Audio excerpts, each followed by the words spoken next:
भारतीय सरकार ने एक बार फिर एक ऐसा कदम उठाया है जिससे चाइना को बहुत ही बड़ा झटका लगने वाला है, क्योंकि जिस चीज के लिए हम चाइना के ऊपर पूरी तरह निर्भर थे, अब उसी आइटम को भारतीय सरकार ने भारत से एक्सपोर्ट करके दूसरे देशों को बेचने की तैयारी कर ली है। पूरा मामला क्या है उससे पहले आपको बता दूं कि पीएलआई स्कीम के जरिए मोदी सरकार अलग अलग कंपनीज को टैक्स रिबेट्स और कंसेशंस, इंपोर्ट एक्सपोर्ट ड्यूटी में कंसेशंस के साथ साथ उनके लिए लैंड एक्विजिशन प्रोसेस को आसान बनाने जैसी कई तरह की मदद ऑफर करती थी और आज भी करती है। पीएलआई स्कीम जब भारतीय सरकार ने भारत में पहली बार लॉन्च की थी, तब भारत के कई सारे एक्सपर्ट्स ने कहा था कि भारतीय सरकार को इस तरह के इंसेंटिव्स इन कंपनीज को नहीं देने चाहिए, इससे टैक्स कलेक्शन में भारी कमी होगी और ये पुराने मैन्युफैक्चरर्स और पुरानी कंपनीज के साथ बिल्कुल अनफेयर होगा। यानी ये बिल्कुल भी फेयर पॉलिसी नहीं है और ना जाने कितनी सारी बेसलेस बातें कही गई थी। लेकिन इलेक्ट्रॉनिक्स एंड मोबाइल मैन्युफैक्चरिंग के लिए पीएलआई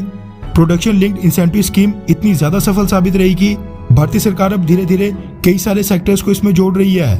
और ऐसा नहीं है कि बिल्कुल आंखें बंद करके किसी भी आइटम या फिर किसी भी सेक्टर के लिए पीएलआई स्कीम अनाउंस की जा रही हो। सबसे पहले तो भारतीय सरकार उन आइटम्स या सेक्टर्स को इंक्लूड कर रही है जिनको हम आज की डेट में बड़ी मात्रा में विदेशों से इंपोर्ट करते हैं, यानी दूसरे देशों से खरीदते हैं, ताकि दूसरे देशों और खासकर चाइना के ऊपर से हमारी डिपेंडेंस यानी निर्भरता पूरी तरह खत्म हो जाए। ठीक इसी तरह की एक और आइटम है स्पेशलिटी स्टील। वैसे जिनको नहीं पता कि स्पेशलिटी स्टील क्या होता है और ये किस काम के लिए इस्तेमाल किया जाता है, उनकी जानकारी के लिए बता दूं कि ये एक तरह का वैल्यू एडेड स्टील होता है। जब हम नॉर्मल स्टील में कोई और एलिमेंट ऐड करके उस पर कोटिंग या प्लेटिंग करते हैं, या नॉर्मल स्टील में किसी और एलिमेंट के साथ उसको हीट ट्रीटमेंट देकर उसकी स्ट्रेंथ या हार्डनेस को बढ़ाते हैं, उसकी प्रॉपर्टीज को एनहेंस करते हैं, जैसे कि उसको हीट रेजिस्टेंट बनाना या क्रोजन रेजिस्टेंट बनाना, तो वो स्पेशलिटी स्टील कहा जाता है, जिसको कई बार हाई ग्रेड या एलॉय स्टील भी कहा जाता है। ये स्पेशलिटी स्टील अब बहुत ही ज्यादा स्ट्रेटेजिक सेक्टर्स में इस्तेमाल होता है, जैसे कि डिफेंस सेक्टर में कई तरह के हथियार, टैंक्स, तोपें वगैरह मैन्युफैक्चर करने में,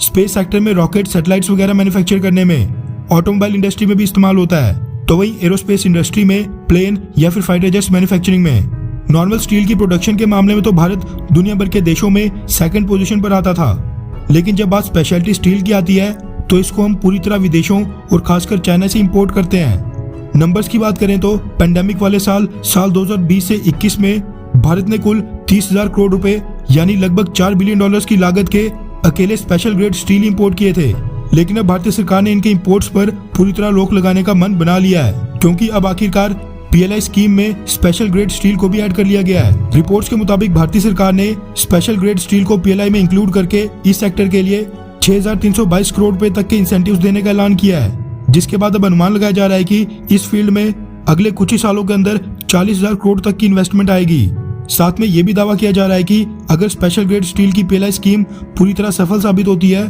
तो फिर अकेले इसी सेक्टर में आने वाले कुछ ही सालों के अंदर 5,25,000 जॉब्स भी जनरेट होंगी। भारतीय सरकार की मिनिस्ट्री ऑफ स्टील ने इसकी इम्प्लीमेंटेशन से रिलेटेड गाइडलाइंस अपनी वेबसाइट पर कुछ ही दिन पहले 20 अक्टूबर को रिलीज कर दी थी, जिसके बाद अब कई सारे एक्सपर्ट्स का कहना है कि मोदी सरकार का ये कदम बेहद ऐतिहासिक साबित होने वाला है, जिसका सबसे ज्यादा फायदा मिलने वाला है हमारी लोकल डिफेंस मैन्युफैक्चरिंग को। इसके साथ इस बात का भी अनुमान लगाया जा रहा है कि अगर ये स्कीम पूरी तरह सफल होती है तो हम स्पेशल ग्रेड स्टील के नेट इंपोर्टर से सीधा एक्सपोर्टर देश भी बन सकते हैं। यानी आने वाले कुछ ही सालों के अंदर हम स्पेशल ग्रेड स्टील यानी स्पेशलिटी स्टील विदेशों को बेच भी सकते हैं। खैर, मोदी सरकार द्वारा पीएलआई स्कीम के जरिए कंपनीज को इंसेंटिव्स का लालच देना एक बेहद कारगर स्टेप है, हाँ या फिर नहीं? इस पर नीचे कमेंट करके अपनी राय जरूर बताएं।